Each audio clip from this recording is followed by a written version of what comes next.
उत्तराखंड में सरकारी जमीनों को अतिक्रमण मुक्त कराने के अभियान पर भाजपा प्रदेश प्रवक्ता मथुरा दत्ता जोशी का कहना है कि ये कार्यवाही उच्च न्यायालय के निर्देशों के तहत की जा रही है। साथ ही उन्होंने स्पष्ट किया कि सरकार किसी भी निर्दोष व्यक्ति या वैध कागजात रखने वाले स्वामी को परेशान नहीं करेगी। जोशी ने आश्वासन दिया कि प्रशासन केवल अवैध कब्जों पर ही कार्यवाही कर रहा है और सरकार पूरी तरह से न्यायालय के आदेशों का पालन करते हुए पारदर्शी तरीके से काम कर रही है।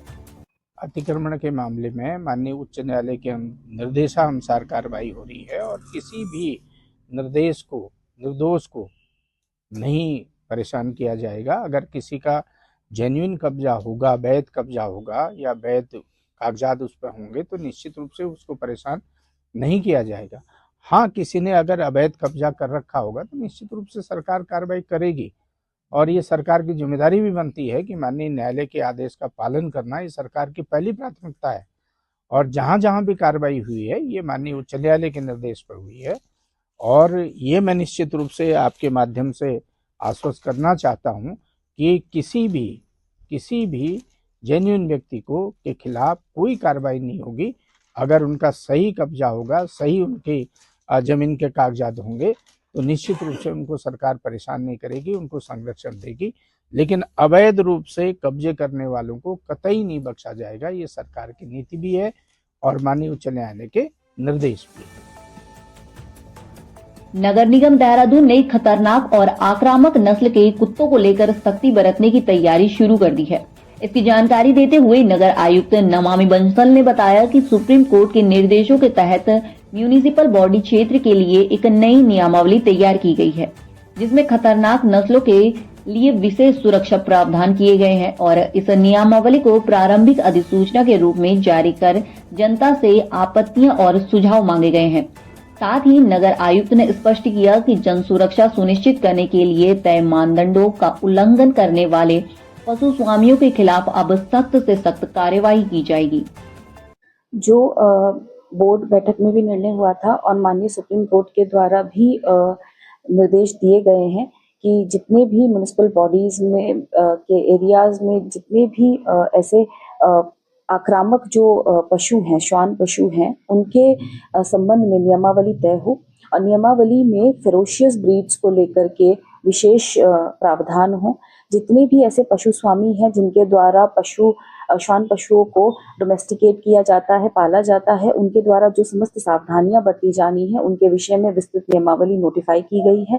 प्रिलिमिनरी नोटिफिकेशन है ये, इसमें जो भी ऑब्जेक्शंस या सजेशंस होंगे उनके लिए समय दिया गया है और प्रयास ये किया गया है कि प्रॉपर जितने भी सावधानियां बरती जानी है, जो ड्यूली सेफ्टी नॉर्म्स फॉलो किए जाने हैं, उन सभी के उल्लंघन के केस में सख्त से सख्त इसमें कार्रवाई का प्रावधान हो। उत्तराखंड में 2027 के विधानसभा चुनाव से पहले मंत्रिमंडल विस्तार की चर्चाएं तेज हो गई हैं।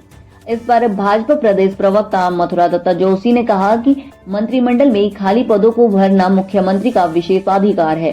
साथ ही उन्होंने जानकारी दी कि मुख्यमंत्री और प्रदेश अध्यक्ष ने इस संबंध में पार्टी हाईकमान और राष्ट्रीय अध्यक्ष से बातचीत कर ली है और उम्मीद जताई जा रही है कि जल्द ही खाली पदों को भरकर मंत्रिमंडल का विस्तार किया जाएगा। निश्चित रूप से मंत्रिमंडल में पद खाली है मंत्रिमंडल में और ये विशेषाधिकार माननीय मुख्यमंत्री जी को है कि वो कब अपने मंत्रिमंडल का विस्तार करेंगे।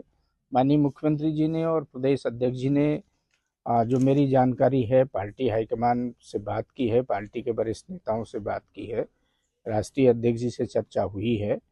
चूँकि इस समय बहुत से देखा होगा प्रदेश में आपने संगठन के चुनाव चल रहे हैं और कई जगह पर संगठन स्तर पर नियुक्तियां भी हो रही हैं। मैं समझता हूं जल्दी ही मंत्रिमंडल का विस्तार होगा और जो पद खाली पड़े हैं निश्चित रूप से उनको भरने का काम होगा। उत्तरकाशी में एक दिवसीय माल्टा महोत्सव का आयोजन किया गया। गंगोत्री विधायक सुरेश चौहान ने उत्तरकाशी में इस माल्टा महोत्सव का शुभारंभ करते हुए किसानों और बागवानों की मेहनत की सराहना की और कहा कि सरकार उनकी आर्थिकी मजबूत करने के लिए प्रतिबद्ध है। साथ ही महोत्सव में जिलाधिकारी प्रशांत आर्य ने माल्टा उत्पाद के बिगड़े हुए स्वरूप से निकालकर सेब और कीवी की तर्ज पर क्लस्टर आधारित मॉडल विकसित करने के निर्देश दिए ताकि किसानों को बेहतर विपणन सुविधा और उचित मूल्य मिल सके। मौके पर मौजूद मुख्य उद्यान अधिकारी डॉक्टर रजनीश सिंह ने बताया कि जिले में माल्टा की अपार संभावनाओं को देखते हुए विभाग अब क्लस्टर बागवानी और आधुनिक प्रशिक्षण के जरिए किसानों को बाजार से जोड़ने का काम करेगा। जो मंशा है और हमारे प्रदेश के यशस्वी मुख्यमंत्री माननीय धामी जी की जो मंशा है कि हमारे इन पहाड़ों में हम उद्यान के क्षेत्र में कैसे आगे बढ़ें, हमारे काश्तकारों के, हमारे उद्यानपतियों की आजीविका कैसे मजबूत हो, हमारी जो तंगी स्थिति, माड़ी स्थिति जो है, आर्थिक स्थिति वो कैसे मजबूत हो। तो इसके लिए निरंतर हमारी सरकार प्रयास कर रही है और इसी के तहत हमारा आज उद्यान विभाग की ओर से यहाँ पर